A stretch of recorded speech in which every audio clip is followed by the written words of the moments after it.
Hello friends, সকলকে জানাই merry Christmas. তোমরা কেমন আছো আমাকে অবশ্যই কমেন্টসে জানিও। এই যে আমার ছেলেমেয়েরা একদম সান্তা টুপি পরে রেডি হয়ে নিয়েছে। ক্রিসমাসের দিন আমি বাড়ি গেছিলাম, মানে আমার বাপের বাড়িতে। সেখানে সুন্দর করে ডেকোরেশন করা হয়েছিল, সেগুলোই তোমার সামনে আজকে তুলে ধরছি। সকলে বলো কেমন হয়েছে। তো তোমরা আস্তে আস্তে এবার দেখছো আমরা কেমন করে ঘরটা সাজিয়েছি। আমার তো খুবই ভালো লেগেছে, খুব হালকা ফুলকাভাবেই সাজানো হয়েছে, কিন্তু খুব আনন্দ লাগছিলো। দেখবে কোনো অকেশান হলে ঘরদোর একটু না সাজালে ভালোই লাগে না, আর ক্রিসমাস উপলক্ষে তো সাজাতেই হবে।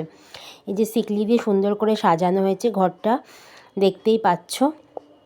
এই দেখো, আর বছরের শেষের দিকে সবারই মনটা খারাপ লাগে যে বছরটা চলে যাচ্ছে।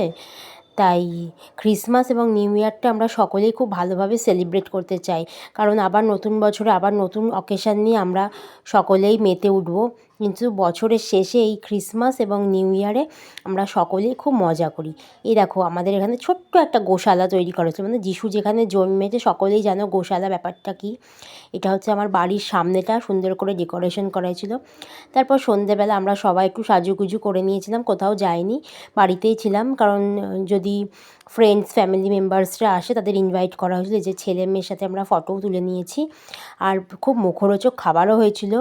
এই যে কেকটা তোমরা দেখছো এবং বাকি খাবারগুলো আমি নেক্সট ব্লগে অবশ্যই তোমাদের সাথে শেয়ার করে